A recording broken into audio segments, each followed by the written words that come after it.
Shalom saudara yang dikasihi, kembali kita akan merenungkan firman Tuhan.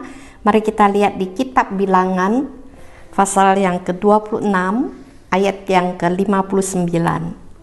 Dan nama istri Amram ialah Yokebed, anak perempuan Lewi, yang dilahirkan bagi Lewi di Mesir, dan bagi Amram perempuan itu melahirkan Harun dan Musa dan Miriam, saudara mereka yang perempuan. Dilanjutkan di dalam Keluaran pasal 2 ayat 1 hingga 4 yang berbunyi demikian. Seorang laki-laki dari keluarga Lewi kawin dengan seorang perempuan Lewi, lalu mengandunglah ia dan melahirkan seorang anak laki-laki. Ketika dilihatnya bahwa anak itu cantik, disembunyikannya 3 bulan lamanya, tetapi ia tidak dapat menyembunyikannya lebih lama lagi.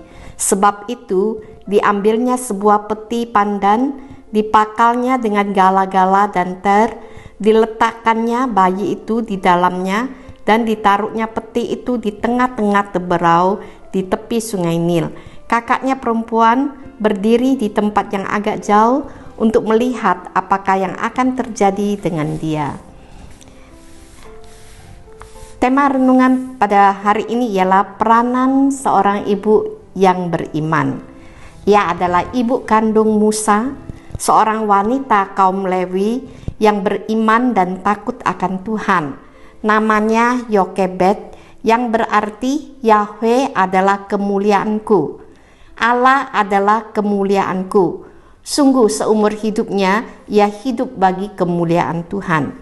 Ia bersama suami yang adalah suku Lewi, sekalipun berada di Mesir, berstatus sebagai budak, mereka masih teguh berpegang pada kepercayaan kepada Allah Yahweh. Bagaimana karena iman dan kasihnya, ia berani melawan perintah Firaun dan membiarkan Musa hidup, bahkan berupaya dengan sekuat tenaga melindunginya, menyembunyikan dia selama 3 bulan, dan menyediakan peti pandan yang dipakal dengan gala dan tir, serta meletakkan dia di tengah teberau di tepi sungai Nil, dan mengutus anak perempuannya menjaga Musa. Semua ini ia lakukan bukan hanya kasih, tetapi iman dan ketaatan pada Tuhan yang berdaulat atas hidupnya.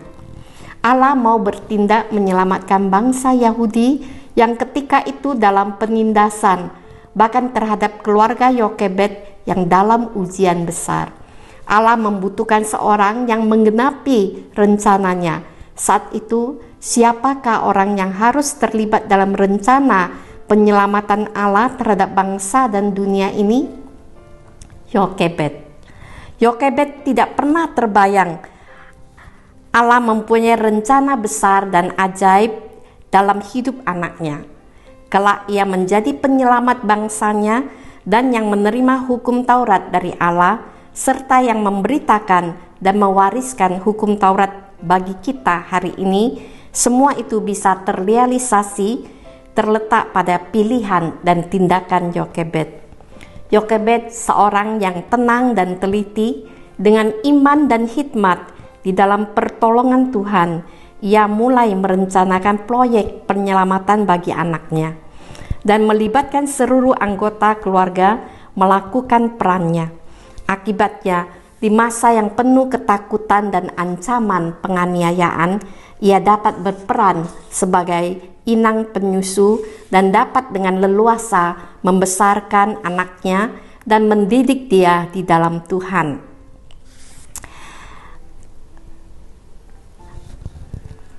Mendidik anak dalam pengenalan akan Tuhan dan beriman teguh pada Tuhan. Dalam beberapa tahun waktu yang relatif singkat, ia dapat mempengaruhi masa depan Musa. Imannya kepada Tuhan telah sangat dalam mempengaruhi Musa. Alkitab hanya 2 kali menyebut akan namanya, tetapi ia telah menjadi ibu yang penting dalam sejarah umat manusia. Perhatian, kasih dan doa, dukungan yang tiada henti. Inilah ibu yang diberkati Tuhan, yang menjadikan anaknya seorang pemimpin besar pada zamannya. 3 anak pemimpin bangsa pada zamannya. Kita hari ini juga punya anak-anak, keluarga. Bagaimana perhatian kita dalam menjalankan tugas kita sebagai ibu rumah tangga? Saya katakan ini karena jangan sampai kita bisa melayani seluruh dunia mungkin, tetapi mengabaikan orang yang terdekat dengan kita, yakni suami dan anak-anak kita. Sebaliknya, jika kita menjalankan tugas panggilan kita dalam keluarga dengan baik, kita sedang membangun masyarakat yang baik, bahkan mempersiapkan generasi yang baik bagi bangsa dan negara kita. Akan muncul pemimpin-pemimpin yang baik dari anak-anak kita. Jagalah keseimbangan dalam keluarga dan pelayanan terhadap masyarakat. Utamakanlah peran sebagai istri, ibu, atau ayah. Ini tidak bisa diganti oleh siapa dan apapun. Tuhan berkati firman-Nya. Kita berdoa.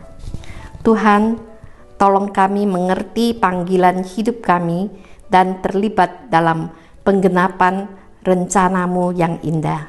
Amin.